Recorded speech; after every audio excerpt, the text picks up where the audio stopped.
Britain, 24th of June 2016.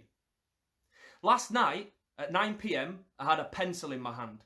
Today at 9 AM I have a paper. In 12 hours an earthquake left a chasm. Is it Brussels-based Houdini or Britain's Harry Carey? It's Winston Churchill's peace sign and Liam Gallagher's bird. The establishment deafened by the voice they never heard. A bulldog in the ballot box, a table overturned, a slingshot to the status quo, a lesson truly learned. It's the people's revolution, after decades disenfranchised from the millionaires who tax us every day. It's Cameron shuffling papers at the podium, with his plastic smile cronies in dismay. It's the working class ecstatic like I've never seen before. Farage being hoisted up above like Bobby Moore. Crumbs of toast fall before his gurning disbelief. No seat in Parliament, but right now he's the chief. See, the problem with elections is the government always wins. All except this precious referendum. A pardon from the table of an unelected club who kiss goodbye to the trillions that we send them. And it might have been blind hope or empty opportunity, but why would anyone vote to stay like this? In, out, leave, remain, nothing in between. They give us 2s and 3s and then ask us stick or twist. Left behind and demonised, we'd fight to stay afloat. And we know they only give a shit when they've given us a vote. We're useful when we're cannon fodder, a nuisance when we're not. Project Fear, the people's pride, a chance to stop the rot. How dare they all campaign as one and beg us not to revolt? Take an entire movement with a massive pinch of salt. Pin us all as ignorant, fantasists and crooks, where hope resides in scratch cards or 2 little ducks.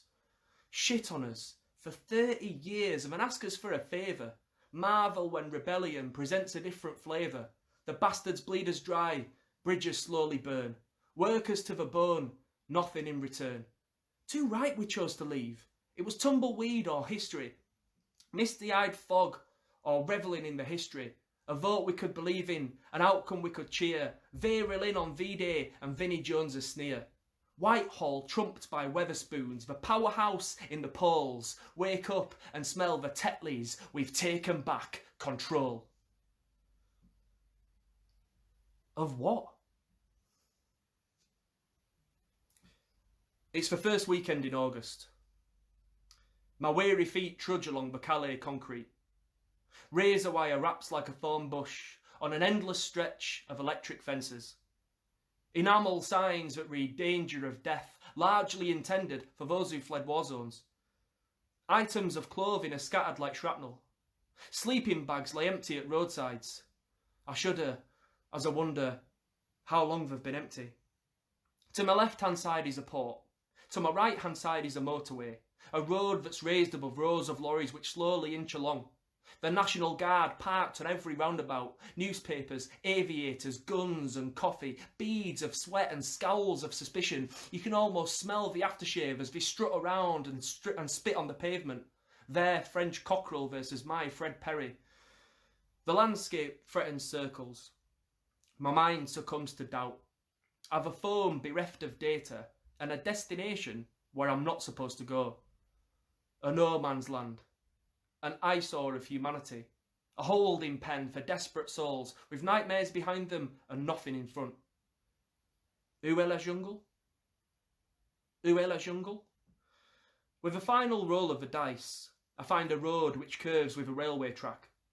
It's lined with trees and big grey boulders. The boulders are around 10 feet apart. On 3 out of 4, there's a man sat staring across deserts or borders or oceans of rubble. I stop at the second man. I bottled it at the first. My awkward Yorkshire suffocates the modicum of French which has travelled with me 22 miles. When I ask him a question, it feels like a séance, and I almost apologise as he turns to reply. He looks right through me as I fidget through the silence, and then he gestures to another soul who's shuffling down the road. Flip-flops and a rucksack and a face which speaks pages. The sitter explains in a foreign tongue and the shuffler nods without pausing to process. We walk side by side. There's a steady pace and the first words struggle as we strive to find parallels beyond location and gender. His ankles are weighed by shackles which I'll never be able to see. Call it white liberal guilt or checking my privilege, but right now I feel awkward and angsty and ashamed. We walk side by side. I start to question why I'm here. He's probably questioning why I'm here. But really, deep down, it's because neither of us get why he's here. We pass more lost souls crouched on boulders, and these pained brains all fix on borders. And this British flag I'm born with is a blessing and an imbalance, and it's all these souls are yearning for, yet it views them all as vermin. But we walk side by side. In his rucksack, he has a sleeping bag, just like the one at the roadside. As well as that, he has water and papers. He starts telling me how, back home in Syria, he was a barber. He took pride in his craft, and at 31, his biggest concern was how fast he's finning. We share a chuckle as the jungle emerges. I'm greeted with the standard scene: push bikes, CS gas, London calling, National Guard, dusty rubble, dead rats, volunteered, char remains, and deadly silence. He goes to plot his next escape. Last night they found him in the back of a lorry, and tonight he'll succeed, or he'll fail, or he'll die. We shake hands and walk in opposite directions, and all that we share is the sky. She's at the Broadway Laundrette in Blythe, and it's Thursday the 5th of November, but around here, every day is the same. It's a 21st century tumbleweed town, Northumberland in slumber, and this morning they called her a moron, but Maria is her name. 5 days a week, 4 types of coin, 3 types of powder, and both types of dirty laundry. The dirtier, the better. A conveyor belt for dignity or dole queue for pittance. A 1 bed you can walk to, or a 2 bed in the sticks. The sorry pathetic blunder from the 3rd machine on the left, and then the symphony of silence at 5:59. 15 hours freedom. Maria limps down Newsham Road with feet as sore as Sunday's head. Obligation waits at home between her and the haven of a bed. Cheap cards on the mantelpiece as sentiments are echoed. The evening starts to lose its fizz with a warming glass of Prosecco. The boyfriend leaves at 7 for the bonfire at the quay, leaving Maria sat as mum starts to snore on the settee. Sat stubbornly, she smiles beneath the window, struggling to surrender any fucks. Her solitary 22nd birthday, the adulthood of 2 little ducks. And she drifts between an evening on the Bombay and the Blow, diluting her dilemma. Should she stay or should she go? Every day as usual, before the birds had cleared their throats, he'd wake in a room dark as most ever see and creak to the kitchen, 4 sugars in his pint of tea. The deputy does not carry coal, but a burden just as heavy. He's to head in first with his lamp and his nerve and satisfy his judgment that without a single doubt to shirk, the pit is fit for lads to work. Only in his last days, in the 80s, he need only be half awake as he trudged down a well-worn path with the frame of a colliery emerging as a silhouette. No need to check the mine. He wouldn't go past the picket, but still he'd have to phone his gaffer, reporting in for vacant duty, day in, day out, just as usual. Lads he loved like brothers, after years of risking life and limb, united on the picket line where chance of work was less than slim.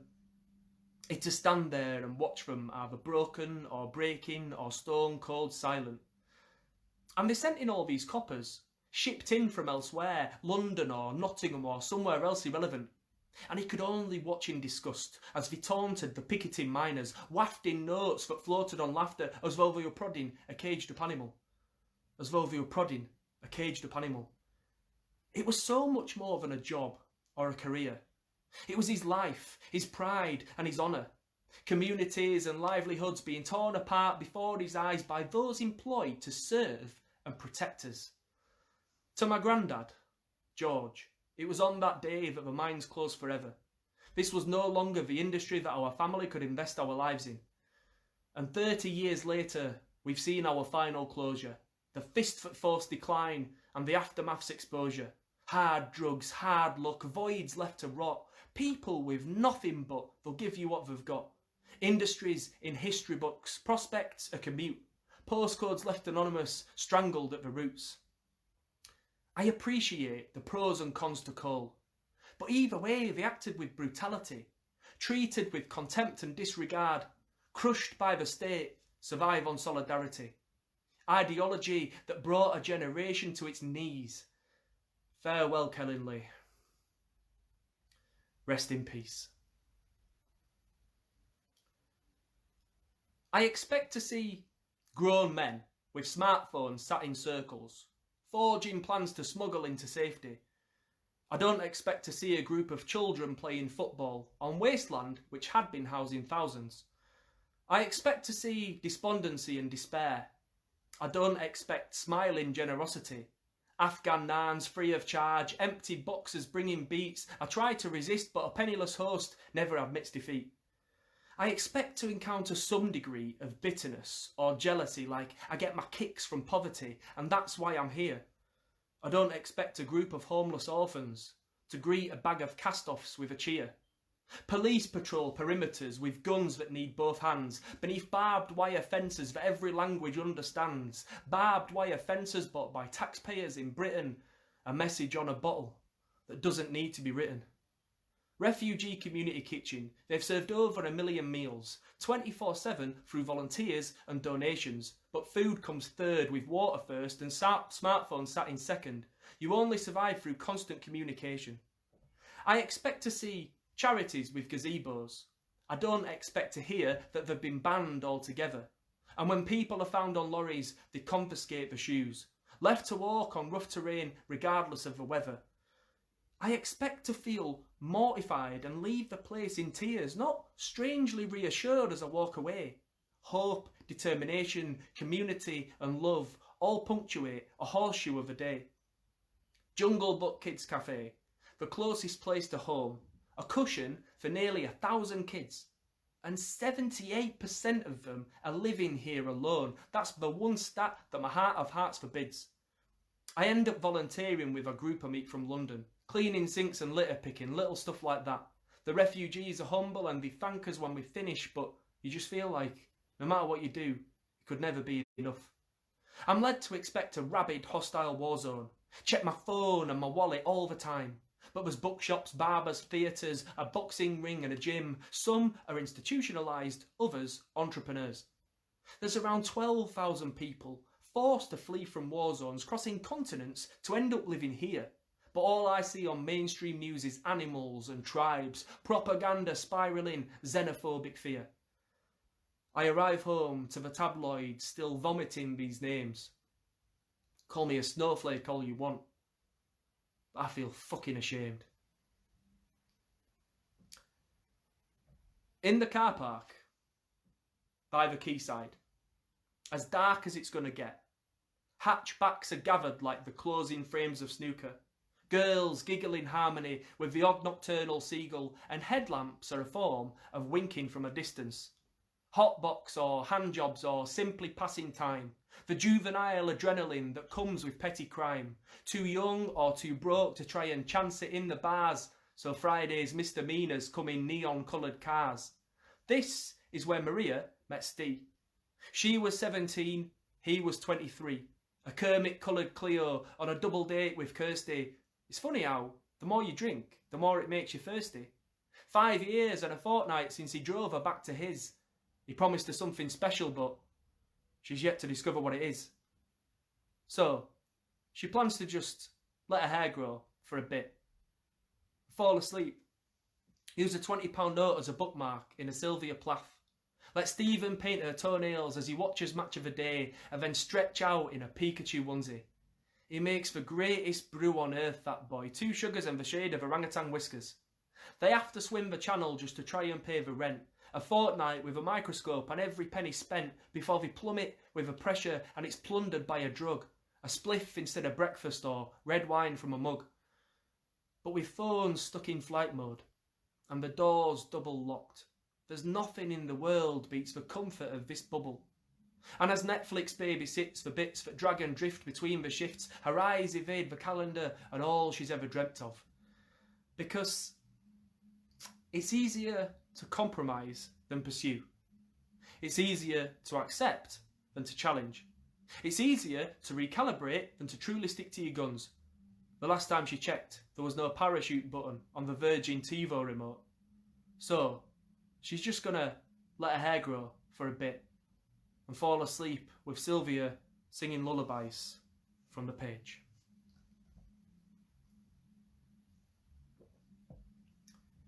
Anybody remember the big red bus? The rain beats down on the windows of the car.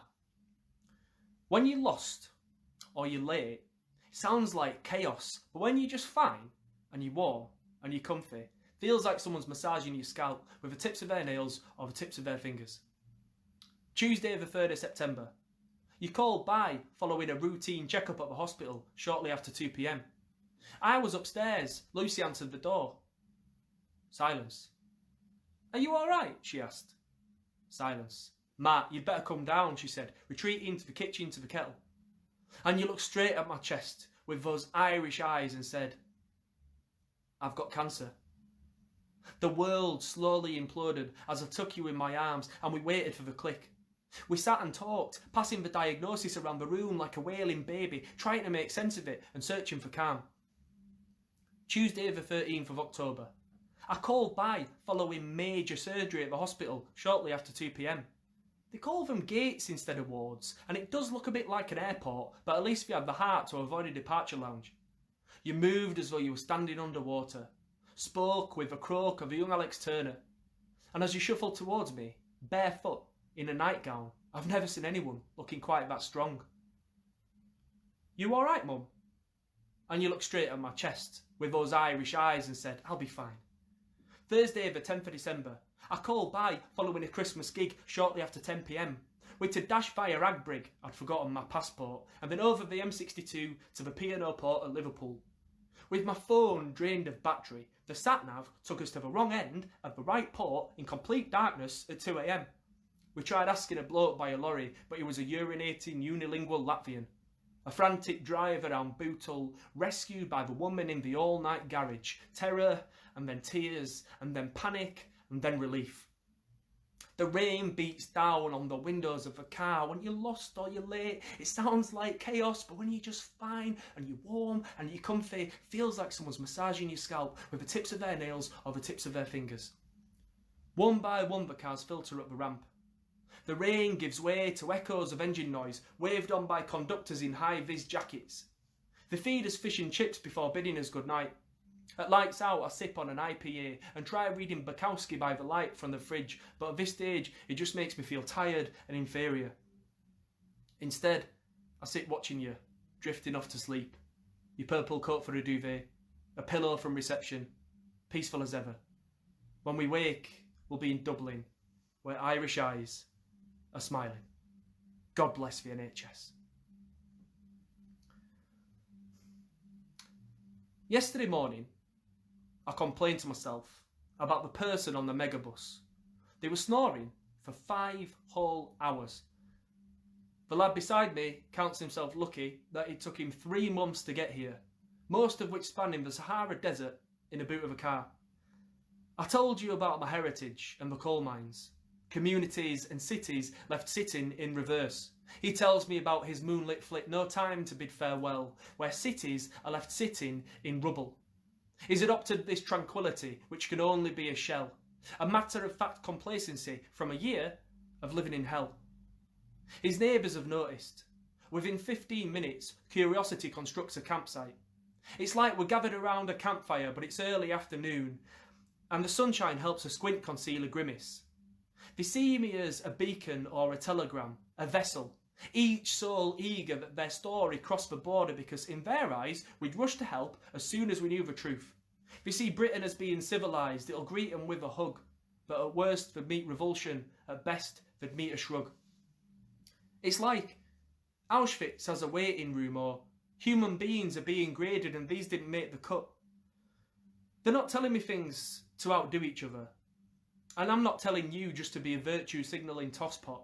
They're telling me so that I go home and shout it from the rooftops, an SOS from the final stage of 12,000 journeys. They didn't know I was a poet and I didn't know I'd write this show, but life works out like that sometimes. One guy walked from Khartoum to Libya. Hundreds of miles, but Google Maps says no route found. I hear of boats built for 20 and filled with 45, or being chased away by guards with dogs and hiding in the forest. A fistful of berries for breakfast, witness to torture and rape, thousands of euros to smugglers and guards, anything to escape. We've got Sudan, Darfur, Ethiopia, Afghanistan, Syria, Iraq, Libya, Yemen, Eritrea, who'd rather stay than even think of going back. Totalitarian governments, civil war and bombs, compulsory conscription, imprisonment and murder. Journeys swallow years, swallow continents and endurance, and I crumble when their bloodshot eyes beg for reassurance. She'd prepared a pop-filled playlist so we could walk hand in glove, avoiding life's congestion through the backstreets of nostalgia. 5 years and 100 miles, dual decades as distant strangers, but still we managed to reminisce on childhood shared and sacred pleasures. She remembers dancing to Don't Stop by S Club 7, in the playing fields at St Peter's with Zoe's bouncing ginger perm. He remembers rapping to Rewind by Artful Dodger on the old abandoned railway track the final day of term. It took 2 hours and 20 minutes, but it was perfect. When she finished with the twilight of the afternoon to spare, she contemplated filling in the label with a gel pen. It's his 29th birthday, which he's dreaded now for weeks, but better form of antidote than travelling back through time. She skipped a tea, too nervous to eat. He said he'd be here at 7. She knew it'd be closer to past, but at 6:15 she settled. His decision now defining her defiance or delusion. She passed the time with cigarettes and neatly stacked the crap cassettes and watched the clock and made a drink and tried to sip it on the brink. Checked a text, checked again, downed a drink, checked again, tried to ring but it rang right through, tried again but it didn't ring once. Welcome to the O2 messaging service for 07525 364 927. She lingers by the mirror, leaves the voicemails app recording. Mascara halted in its tracks at 9:25. Protected cheeks bereft of freckles, hair no longer drawn by Disney, but even with that wide-eyed wonder, where on God's earth is he?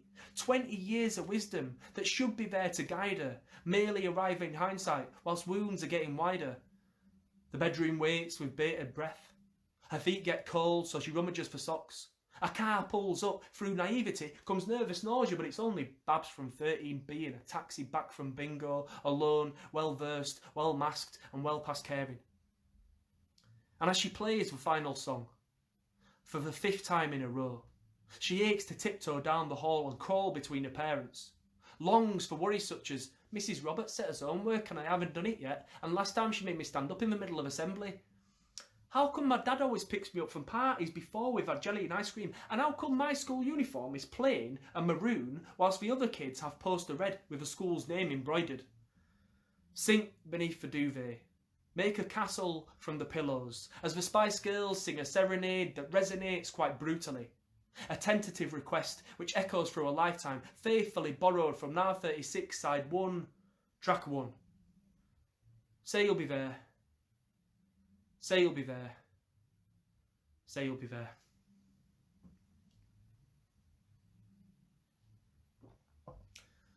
Now we see him. Now we don't. Now we see him, now we don't. So a suit-wearing stranger slips in the street. What do?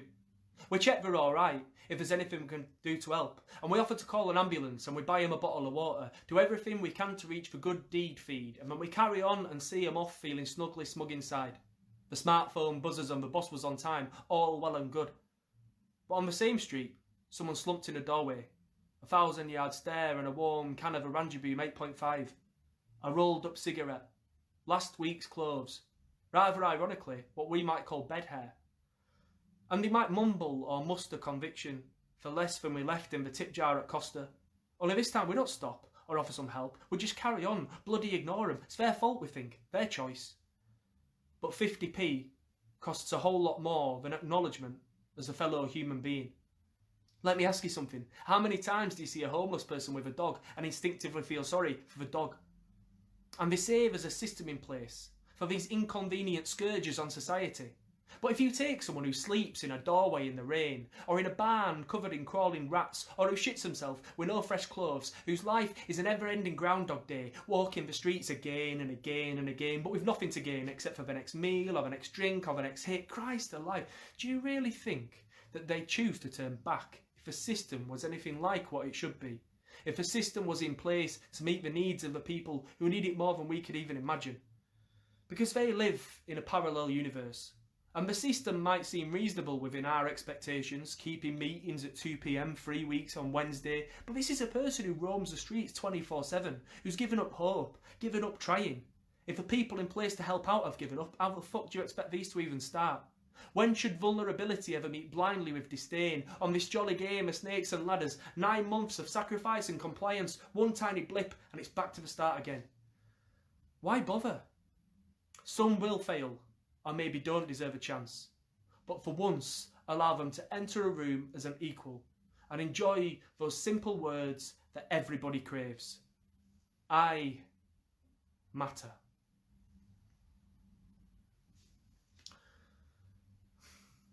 So, people do these super shops.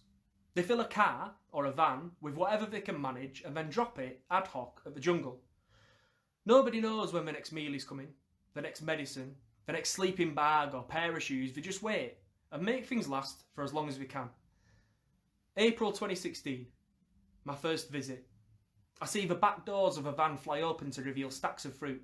Strawberries mainly, but also oranges, apples, bananas.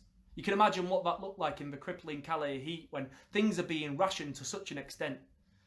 News travels meters in milliseconds.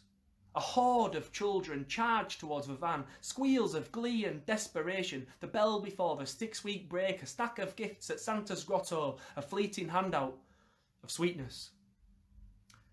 Now, when riot police are managing crowds, they're told that if over half a dozen people charge at once, they could be trying to incite a riot. To an extent, I can understand that. But when the people are children and they're charging towards fruit, the deployment of CS gas canisters seems a tad disproportionate. Eyes widen, heels spin, they flee as fast as they can. The men wear helmets and shields, the boys t-shirts and terror. Unscathed eyelids barely bat. The van is now invisible. And as the canister empties, in a vacuum of noise, you can just about grasp on the ghost of the Gestapo.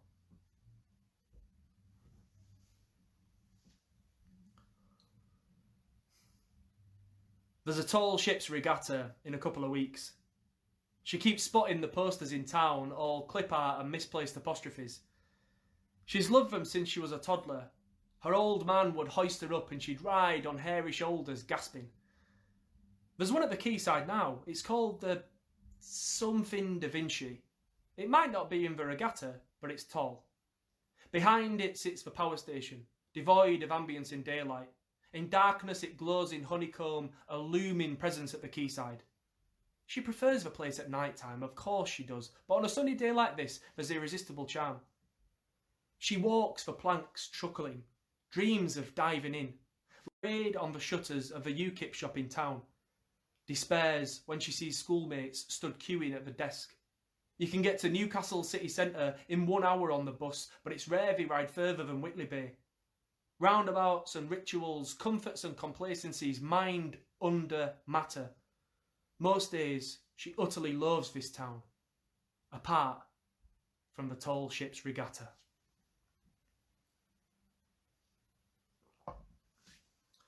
The Britpop snarl.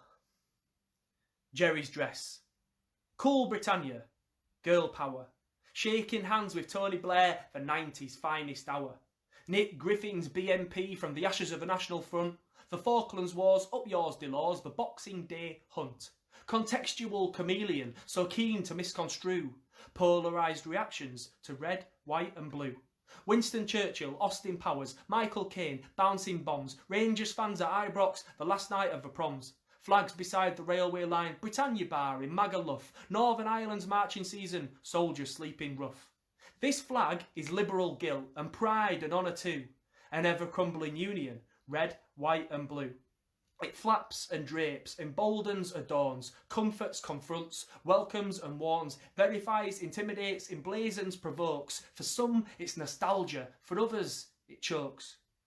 Mods or monarchy, taint or teach, Buckingham Palace or Benidorm Beach, roadside burgers, readers' wives, Enid Blyton's famous five, tourism, paraphernalia, Boris Johnson's bumbling failure, car stickers, calf tattoos, coffins on the evening news. A reg plate on a lorry bound for Dover. An orphan's eyes fixated at a tunnel by the port. A victory lap for Team GB that Sunday night in Stratford. Families nationwide enraptured by a sport. From Only Fools and Horses, Corrie and Mr Bean, to the savage, brutal Empire and all that came between. The Great British Bake Off, the crumbs of Enoch Powell. Squinting for a lounger with matching shorts and towel. A pin badge on a polo shirt with braces and a Harrington on a skinhead in a flat-roofed pub. A girl dressed in gingham with a little plastic flag, the Jubilee in sepia in the local Liberal club. If it's an emoji in your Twitter name, we probably disagree. Bigots blurring boundaries, should hate speech be free? I feel bad for saying I'm ashamed of it. I feel bad for saying I'm proud. Arms aloft chanting with my back towards the crowd. This flag is a threat. This flag courts suspicion. This flag is childhood or chasing pole position. This flag is my privilege. This flag is my oppressor. This flag is law and order. This flag is an aggressor. Yeah, this flag is kicking off and this flag is clinging on. This flag is a pensioner that owns every swan. This flag is liberal guilt and pride and honour too, an ever-crumbling union, red, white and blue. Royal weddings, fish and chips, Monty Python, Nelson ships, swinging 60s, Mersey Beat, Dr. Martens, Carnaby Street, Who, Jam, Pistols, Stones, Maiden, Oasis, Blur, Henman Hill, the telephone, shaken, not stirred. Fry-ups in 40-degree sunshine. The Cockney rhyming slang. Blackpool illuminations. In 1966, it was a symbol of the times. Now, it's mainly racist connotations. Oppressive rule of Ireland for 800 years. The invention of concentration camps, guns versus spears, rape, pillage, rule, ruin, educate, transform. Liberate from fascism, call migrants a swarm. The butcher's apron, the lonely yomper, unification, divide and conquer. This flag is liberal guilt and pride and honour too. An ever-crumbling union, red, white and blue.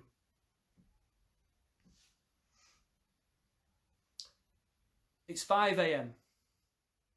in January and the sky is like a mine shaft at the jungle refugee camp where sleep is at a premium. They almost look like fireworks, but they're heading for the ground, these canisters of CS gas designed to make you weep. From the fog above a swamp to a thick and creamy cloud, by the dozen load they're landing in the centre of the crowd.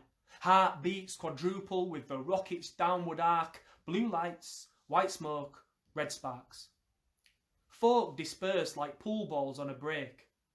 Distant smartphones follow it like snipers. Woolly hats and flip-flops taking cover where they can, the odd ironic cheer preceding chaos.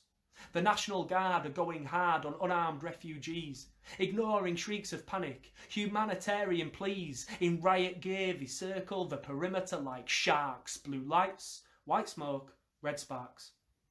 Blinded bodies dodge between grenades that cause concussion. If they're lucky, then the next lot might land on that tarpaulin. A well-prepared assault from the safety of the shadows, no warning, no discussion, no mercy. Between businesses and hand-built homes, it suddenly feels like trenches. Rubber, bullets, pummel flesh, the water cannon drenches, an air raid in the dead of night, just bites, no barks, blue lights, white smoke, red sparks. Blue lights, white smoke, red sparks.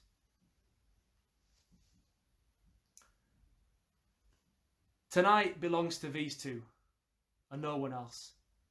A bond that does backstrokes through arteries. Maria and Tanya, pizza and gin, a friendship formed in pigtails.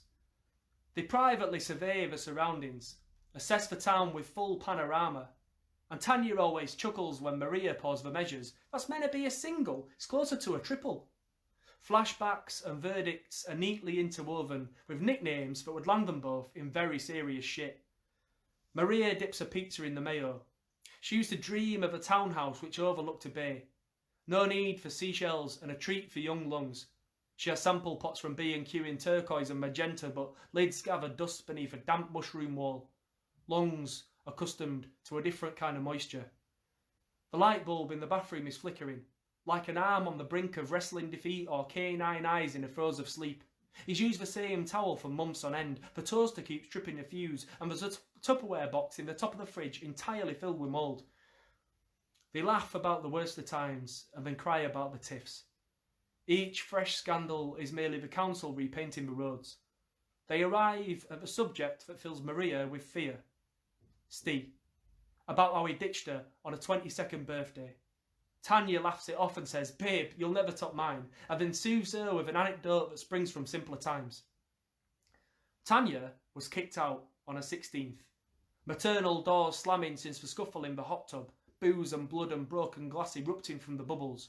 She spent 3 nights on the streets and then 9 months on sofas before her mother fell in love and took her back.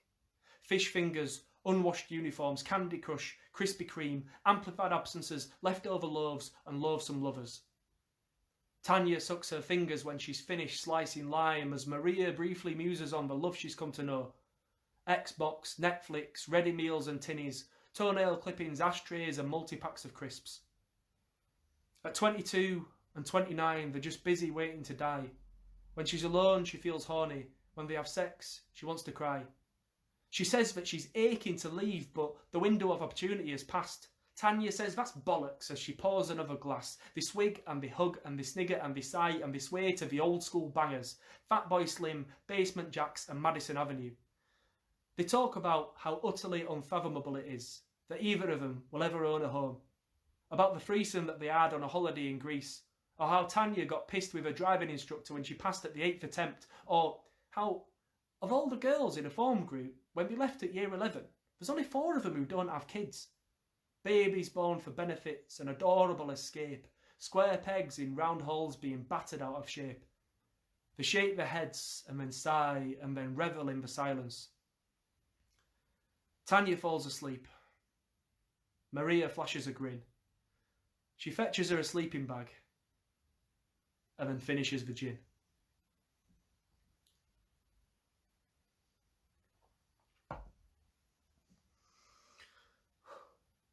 "2005. Labour are war criminals. Blairism is rife. The Live 8 concerts, the riots in Edinburgh, the G8 summit. London is chosen for 2012's Olympics, and then the bombings. Chaos ensues as Jean-Charles de Menezes is shot dead by the Met. The threat of terror lingers in the summer air. Sound familiar? I'm 16 years old. Government and politics at sixth form college. Devil's advocate, fueled by rebellion, passionate and proud. I need a strong voice. I need a sense of purpose. I need an outlet. A tumbleweed town. Identities abandoned, voids. Tempting. Mischief. Quadrophenia. Mod targets and union flags and teenage anger. Leeds United games. Board draws in Division 2. Voids. Tempting. Mischief. £2.20 pints in my old man's shirt and shoes at the railway club. Fred Perry polo, #1 buzz cut and a Harrington jacket. Passionate and proud, but what's there to be proud of? What do I cling to? The Union flag flaps on bunting and in boozers and in history books. We all know history is written by the victors in generous ink. Up in Livingston, there's a by-election swing to the SNP. Michael Howard goes and the Tories need a leader. Unknown Cameron wins. Blair loses a vote on the terrorism bill as tensions run high. Sixth form common room. You either blend or rebel. It is binary. Individuals thrive in the uncertainty. Voids. Tempting. Mischief. But it's not like before. Playground humiliation in social quicksand. Court controversy and the limelight will be yours. And it's yours to own. Leeds United games. Coach trips around the country. Booze, flags and banter. Blind, drunk in Rotherham, frog march through Burnley backstreets, bedless in Cardiff, 8 hours to Plymouth, winter nights topless in Crewe, blood-soaked in Sheffield. And monkey noises as the coach snaked to Millwall. Again at Wigan. Impressionable and caught up in the wrong crowd, passionate and proud. It starts on forums.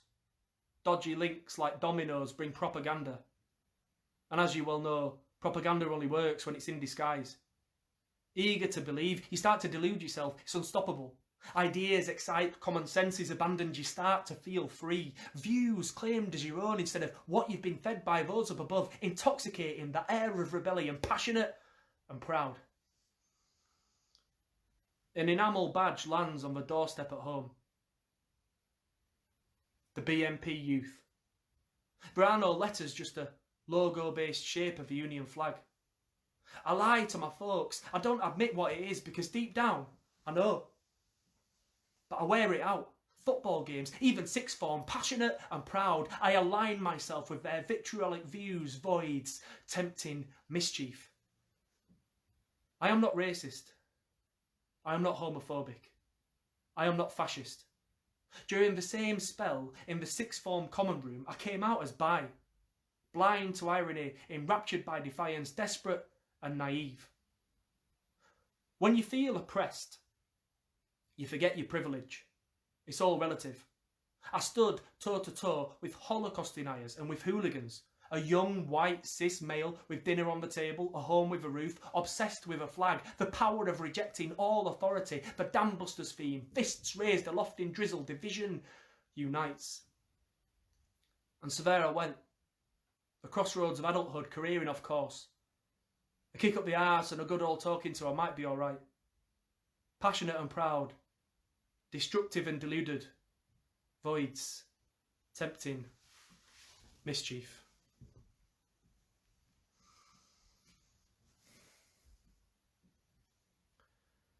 Just 22 miles. That's all it is. The sunlight bounces off the cliffs, and because they're taller, they look closer from France. I listen to the waves lapping over breakfast. I'd have a croissant and a coffee, but I feel sick. I'm sure if you've traversed through continents and oceans, you're going to look across and think, I could swim that. The seagulls float gracefully in ravenous packs, and my head's a fucking shed from all the parallels and chasms. David Williams, 10 hours 34, Sport Relief. Eurostar, 1 hour, 29 quid. P&O Ferries, 90 minutes, 40 quid. Channel Tunnel, 35 minutes, 49 quid. A smuggler's dinghy, through the dead of night, up to 13,500. Yesterday afternoon, I was sat playing cards with Ethiopians and Eritreans. The breeze picked up, so they invited me inside, into the home. And no word of a lie, right? No word of a lie, there was a Bradford City sleeping bag. Now, for those of you doing an internal shrug, there are 22 miles between their stadium and my home. It's the same between Leeds and York, between Newcastle and Hartlepool, Manchester and Blackburn, Birmingham and Leamington Spa, Northampton and Milton Keynes, Bristol and Newport, Oxford and Reading, Portsmouth and Bognor Regis, Exeter and Torquay, Romford and Southend, Calais and Dover. They ask me with wide eyes if Bradford are a decent team. I haven't got the heart to tell the truth. I want to ask them all how they got here, how long it took and how they managed, but that kind of thing is either volunteered or locked away. They offer me a cigarette and I smoke it just to socialise. I give them some euros to buy some beers and I'm Father Christmas. There are people who've walked across deserts, whose drivers were shot in the chest, whose dinghies were sinking and floated ashore, whose bodies were subjected to unspeakable acts. They burp with the beer and cheer with the cards. For a while it feels normal. The universal language of betting and banter, brotherhood forged in the belly of the beast, flags and our playful affiliation. The lad sat beside me, taps me on my knee, so I lean in and lend him my ear. He asks me very gently if I can justify why my country is leaving them here. His question somehow silences the room. Playing cards stripped suddenly of worth. He's not asking me as a journalist or a lawyer, just a fellow human being on this earth. I feel sick again, with shards of sunlight piercing through the roof. They ask me if we're likely to be welcomed in by law. And I haven't got the heart to tell the truth. In the days before YouTube, if you can imagine such a thing, she'd head to HMV to hear her favourite stars sing, queuing up for CD singles, $2.99 and her stomach tingled. She remembers one in particular. It Wasn't Me by Shaggy featuring Ricardo Rick Rock Ducent. There was a bonus feature, and if you stuck it in the PC, you could watch the video. She didn't really get what the song was about, but she liked it. Probably still got it somewhere in the attic at her mum's. Anyways, she's at the Mecca Bingo on Bridge Street. She needs a single number to win the house. Her right knee's tapping furiously. All the twos, 22, two little ducks. That's what she needs to hear. Well, that's what she needs to hear right now anyway. It's her 23rd birthday. She's with Babs from upstairs and Sheila, Babs's mate. This time last year, watching fireworks through the window, abandoned at home by boyfriend Steve, who went to watch the bonfire with the lads at the quay. She's felt more like an old maid with every week that's passed, but in these towns you reach puberty and your role is already cast. Her right knee taps and the dobber hovers, but the house is cold. A jubilant shriek from the corner of the hall, and the psychedelic carpet is inviting her to fall. Babs heeds telepathy and buys another gin. She checks her phone, and it's zombified swiping through the chasm that grows from 2 ticks to typing.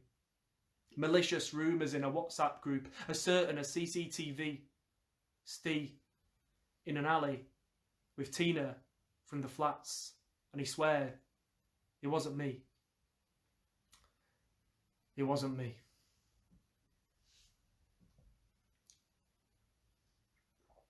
When all your hopes are pinned in Paddy Power, dreams fade in pastel-coloured tower blocks on the edge of town, cash flow dictated by the hour, and toddlers dragged from boots to Greggs are fluent in the frown. I've always voted Labour. My parents did the same, but ever since the 90s they were Tories by a different name. Their councillors callous, shoulders icy cold, spending millions on a palace whilst rising rent brings mice and mould. The cost to ride a reaver from my pillow to that stockroom is almost worth an hour's working wage.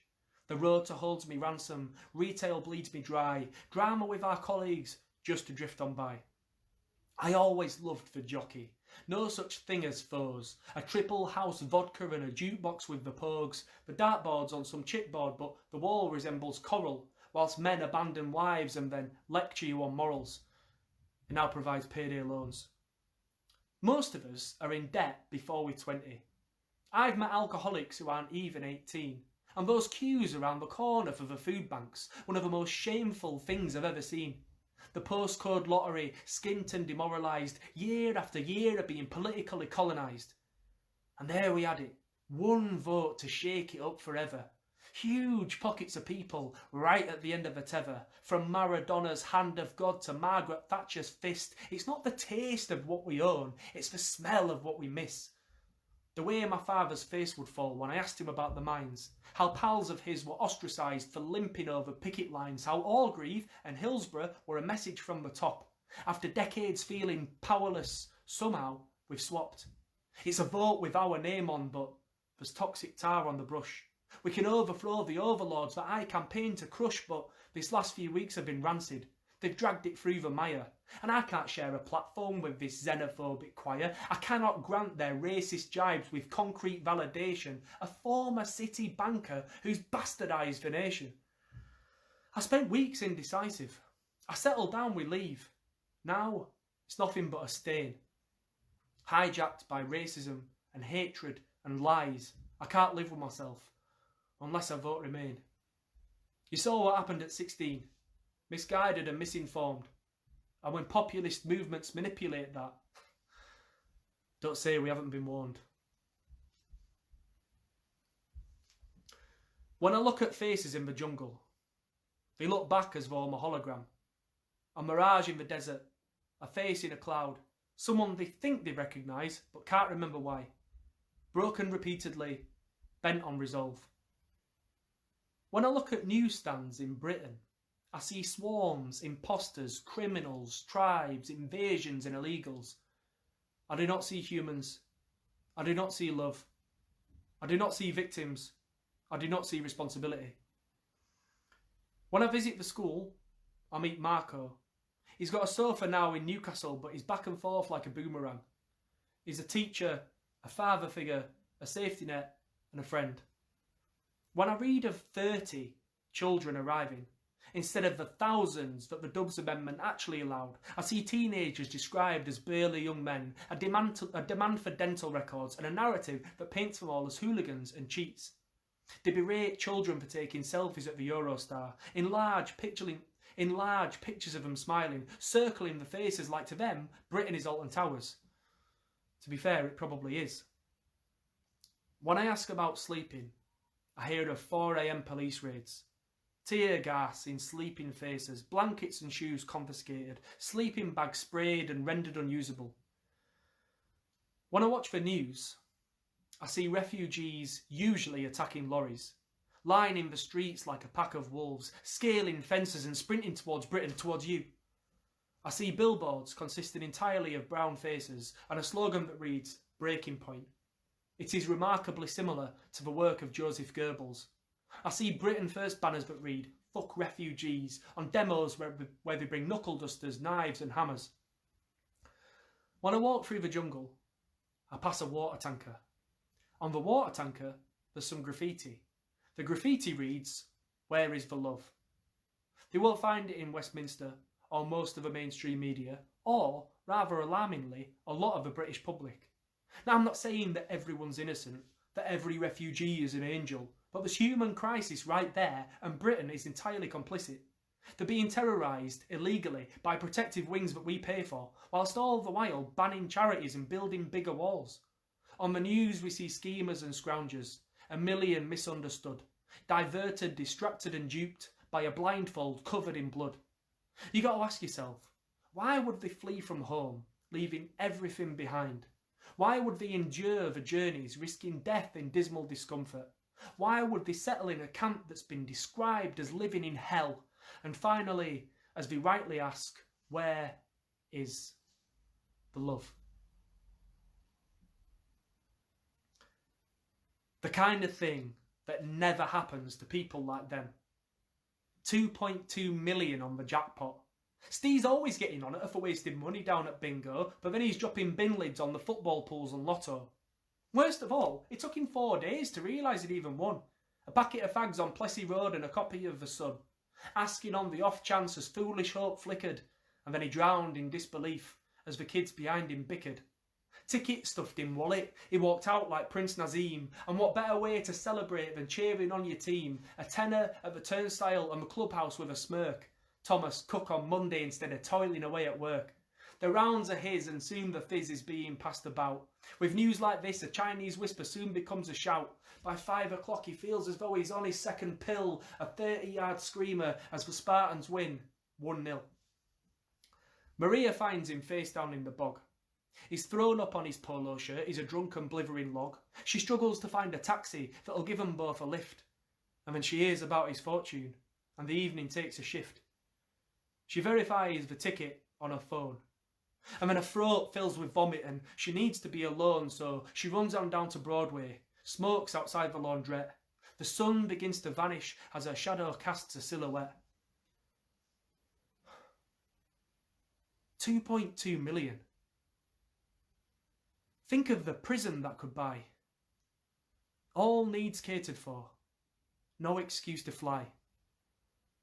And so, she fidgets for a lighter and she takes the ticket out. Her cheek allows a grimace as her mind wrestles with doubt. She's terrified of being alone, but things can't stay the same, part numb and part defiant. She sets the thing aflame. It curls up on the pavement. Did she free or did she thieve? She turns her back on Broadway. It's finally time to leave. We find solitary shoes on beaches from a dinghy that's capsized. Millions flee from Western bombs and we all act surprised. Meanwhile on Fleet Street, Nigel had his say. A cock and balls on the cliffs of Dover send them all away. But as pints clink in Thanet, they're beyond the brink in France. We're taking back control and they're aching for a chance. And the gap between the things I've seen on a TV screen and the jungle is the gap between a certain stride and a brow-beaten stumble. A homeless orphan leaps from a bridge to a lorry. Communities and cities are left sitting in reverse. The Kurdish kid on the Turkish shore, a grain of sand in a quarry. And every time we cast a vote, we seem to make it worse. In safe seats, complacency is starting to erode. Neglect that spreads between the blinks like potholes in the road. Deprive us of attention, seduce us in campaigns. As soon as that rosette's removed, you tighten up the chains. But there's hundreds of children, unaccompanied and afraid, just 22 miles from our bubble. A daily dance with death to this nightmare-laden limbo. Their cities are left sitting in the rubble. Barbed wire on one side, food banks in the other, billionaires in the middle pulling parliamentary strings. It seems to me it barely takes a lifetime to discover that the voice of simple reason is a bell that rarely rings. And with all these hothead, red-top, Twitter Nazi, bulldog Brexiteers, but the majority of the Leave vote I'd class as social peers, down and out for decades until democracy drove dissent. I grew up in a city that voted 66%. But I've seen boys naming teddies after murdered sisters, after parents spent their savings to send them on a boat. A teenage Eritrean girl abandoned by police with cracked bloody feet and marks around her throat. I've watched kids charge at strawberries and then flee from CS gas after they've watched family members being shot at close range, using debris from a broken fence as a crutch for a broken leg after falling foul of a National Guard exchange. For most, this scene will never change at all. The market's on, the bins are out, the bills are overdue. We used to glide through decades, but nowadays we crawl. Remember when the globe was painted red, white and blue? Apprenticeships are now weak thoughts, and the welfare state considers us a nuisance. The view on the horizon is fogging our thoughts, and no one seems to offer us translucence. I know a lot of folk that blame Brexit entirely on bigots, and I know from my heritage that isn't fair. But nothing that I've said is any excuse for racism, and I shouldn't have to say that, but it's real, it's there. And if anyone says anything about refugees, from headlines or red tops or wherever, from my minuscule experience volunteering out in France, I'll hold aloft these stories as a lifelong endeavour. So who do we blame for this mess? The 52% who opted to twist, the victims of war viewing Britain as bliss, the Syrian barber, Maria who's acclimatised to bleak, or Michael Gove who sang a tune to reach his dizzy peak, Boris Johnson peddling lies every time he speaks, and everyone in the Remain campaign which was dismally fucking weak. Kids in Britain are taught the meaning of poverty without the need for books. Kids in Calais are left to roam the streets or cling to the bottom of trucks. Adults in power choose to turn their backs as the nation self-destructs. My name is Matt Abbott, and that was 2 little ducks.